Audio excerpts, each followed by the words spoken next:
Hello అండి. ఎలా ఉన్నారు? నేనైతే బాగున్నానండి. మీరు కూడా బాగుండాలని ఆశిస్తున్నాను. మరొక మంచి ట్రెండింగ్ వీడియోతో అయితే మీ ముందుకు వచ్చేసానండి. ఈరోజు బంగారం ధర తగ్గిందని ప్రతి ఒక్కరికి ఆల్మోస్ట్ ప్రతి ఒక్కరు అప్డేటెడ్గానే ఉన్నారు కాబట్టి తెలుసు. మరి చాలామంది మిడిల్ క్లాస్ వాళ్ళు తొందరపాటులో తగ్గిందని బంగారం తగ్గిందన్న తొందరపాటులో కొన్ని తప్పులు చేస్తూ ఉంటారు. ఆ తప్పుల వల్ల మనం అనేది చాలా నష్టపోతామండి. సో ఆ తప్పులు ఏంటి? ఏం చేస్తున్నారు? మరి ఆ తప్పులు చేయకుండా ఉండాలంటే ఏం చేయాలి? అనేదైతే ఈ వీడియోలో క్లియర్‌గా చెప్తాను. వీడియోని ఎక్కడా స్కిప్ చేయకుండా చూడండి. అలాగే నాదొక స్మాల్ రిక్వెస్ట్. ఇప్పటివరకు మీరు మన ఛానల్‌ని సబ్స్క్రైబ్ గనుక చేసుకోకపోయినట్లయితే దయచేసి సబ్స్క్రైబ్ చేయండి. సో వీడియోలోకి వచ్చినట్లయితే మిడిల్ క్లాస్ వాళ్ళ దగ్గర ఒక్కోసారి బంగారం ధర తగ్గినా కూడా చేతిలో డబ్బులు ఉండదు. అది మనకి చేతిలో లక్షలు లక్షలు ఉండదు కదా. ఏదో ఒక చోట పెట్టేసి ఉంటాము, లేకపోతే అవసరానికి మన చేతుల్లో ఏమీ ఉండకపోవచ్చు. కానీ మనకు కూడా బంగారం కొనాలని ఉంటుంది. మరి కొనాలన్నప్పుడు చేతిలో డబ్బులు లేనప్పుడు ఎలా అంటే కొంతమంది ఏం చేస్తారు, ఆవేశంలో అంటే తొందరపాటులో తగ్గింది నేను కూడా కొనాలి, వాళ్ళు కొంటున్నారు వీళ్ళు కొంటున్నారు మళ్ళీ పెరుగుతాదంట అని చెప్పేసి వేరే వాళ్ళ దగ్గర అప్పులు చేసి కొంటుంటారు. అది ఎంతవరకు కరెక్ట్ అండి? మీరే చెప్పండి. ఒకవేళ మీకు సోర్స్ ఉంటే గనక, అంటే నాకు ఇప్పుడు పొలం పెట్టాను, పొలం ఇంకా 1 మంత్లో పైరు వచ్చేస్తుంది, వరి పొలం ఏదో ఒకటి వస్తుంది, పైరు చేతికి వస్తే నాకు డబ్బులు వస్తుంది. కానీ అది 1 మంత్ టైం పడుతుంది. ఈలోపు బంగారం ధర పెరిగిపోతుంది. అప్పుడు నేను కొనలేను కదా అంత రేటు పెట్టి. సో ఈరోజు తక్కువ ఉంది అందుకని నేను అప్పు చేశాను అంటే అది కరెక్టే. మీరు చెప్పే పాయింట్ కరెక్ట్గా ఉంది కాబట్టి మీరు అప్పు చేసినా కూడా మీకు తీర్చగలే స్తోమత ఉంది. ఎందుకంటే 1 మంత్లో మీకు వస్తుంది కాబట్టి, సోర్స్ ఉంది కాబట్టి. అలా కాకోకుండా మీకు ఏ సోర్సు లేదు అంటే మీకు అంత వచ్చే ఇన్కమ్ ఎక్కడ అవకాశమే లేదు. కానీ అవకాశం లేకపోయినా మీరు అప్పు చేసి ఈరోజు తక్కువ ఉందని గోల్డ్ కొన్నారనుకోండి, దానివల్ల బెనిఫిట్ ఏంటి? ఎందుకంటే మీరు అప్పు చేసిన వాళ్ళకి నెల నెల వడ్డీలు అయితే కడుతూ ఉండాలి కదా. అదే దాని బదులు మీరు అప్పుడు బంగారం ధర ఈరోజు తగ్గిందని మీరు కొన్నా కూడా ఉపయోగం ఏమీ ఉండదు.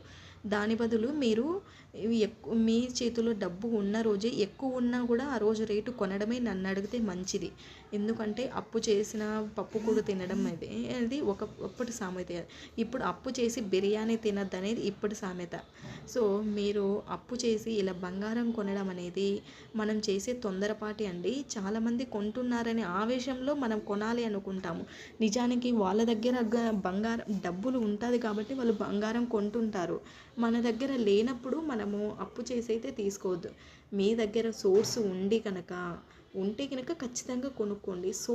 ఏ సోర్సు లేకోకుండా అప్పులు చేసి బంగారం కొని వేలు వడ్డీలు కట్టాలి. ఈరోజు ఎవరు ఇంట్రెస్ట్కి ఇవ్వాలన్నా కూడా మినిమము 1.5 రూపీ నుంచి 2 రూపీస్కి, నాకు తెలిసి 1.5 రూపీకి కూడా ఎవరు ఇవ్వట్లేదు, 2 రూపీస్కి కూడా తీసుకుంటున్నారు. మరి అంత వడ్డీలు కట్టి మన దగ్గర ఏ సోర్సు లేకోకుండా బంగారం కొనడం కన్నా వేరే వేస్ట్ అండి. కొనడం కన్నా ఎక్కువ రేటు ఉన్నా కూడా ఆ రోజు కొనడమే, మన దగ్గర చేతులు డబ్బున్న రోజు కొనడమే మంచిది. బంగారం అవసరమే ప్రతి ఒక్కరికి. ప్రతి ఆడపిల్లకి అనేది బంగారం కొనాలి, వేసుకోవాలని ఇంట్రెస్ట్ ఉంటుందని చెప్పి ఇలా అప్పు చేసి అయితే మనము చేయకూడదు కదా. మిడిల్ క్లాస్ వాళ్ళే ఎక్కువగా ఈ తప్పులు చేస్తూ ఉంటారండి. ఎందుకంటే ఆఫర్స్ కానీ ఏదైనా వచ్చినప్పుడు మనమే అట్రాక్ట్ అవుతుంటాం. అలాగే తగ్గిందన్న వెంటనే కొనాలనే ఆవేశంతో మనము ఈ తప్పులు చేసుకుంటూ పోతుంటాము. దీనివల్ల మన లైఫ్ అనేది స్పాయిల్ అవుతుందండి. మనం అప్పుల ఊబిలో కూరుకుపోతాము. తర్వాత అది తీర్చడానికే మనకంతా సరిపోతుంది.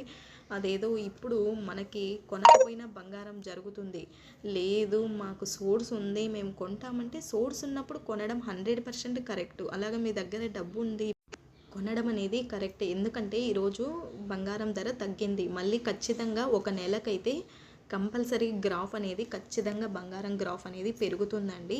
చేతిలో డబ్బులు లేకుండా అప్పులు చేసి అలా కొనడం అనేది ఎంతవరకు కరెక్ట్ కాదు అండి. ఒక్కసారి మనస్ఫూర్తిగా ఆలోచించి ఒక స్టెప్ వేయండి. అలా కాకోకుండా పక్కింటి వాళ్ళు చెప్తూ ఉంటారు, మేము ఈ బంగారం కొన్నాము మొన్న తగ్గిందని చెప్పి, ఇది ఆర్డర్ ఇచ్చేసి వచ్చాము, అది ఆర్డర్ ఇచ్చాము అని చెప్పి వాళ్ళందరూ కొంటున్నారు అని చెప్పి మన ఇంట్లోని ఆడవాళ్ళు కూడా మనల్ని ఫోర్స్ చేస్తూ ఉంటారు. ఎందుకంటే మీరు కొనండి, వాళ్ళు కొన్నారు, ఇప్పుడు తక్కువ ఉందంట అని. మన చేతిలో డబ్బులు ఉంటే మన మగవారైనా కొనేస్తారు. వాళ్ళ చేతిలో డబ్బులు లేనిది మనం వాళ్ళని ఫోర్స్ చేస్తే వాళ్ళు అలా అప్పులు చేసి తీసుకొస్తారు, మనకు తీపిస్తారు. దానివల్ల మనం ఇద్దరం భార్యాభర్త ఇద్దరు నష్టపోవాల్సి ఉంటుంది కదా. మన దగ్గర డబ్బు ఉంటే ఖచ్చితంగా కొనుక్కోవాలి, లేకపోతే సైలెంట్గా ఉండడం బెటరు. మీ దగ్గర లేకపోతే డబ్బులు ఇప్పటి నుంచైనా బంగారం కొనడానికని చెప్పి ఏదైనా టిప్ ఫాలో అయ్యండి. సేవింగ్ ఛాలెంజ్ మెథడ్ని ఫాలో అయ్యి మన ఛానల్లో చాలా సేవింగ్ మెథడ్స్ ఉన్నాయి, సేవ్ చేయండి. తర్వాత ఎక్కువ రేట్ ఉన్నా కూడా ఎంతో కొంత కొనుక్కోవచ్చండి. నెక్స్ట్ వీడియోలో కలుద్దాం.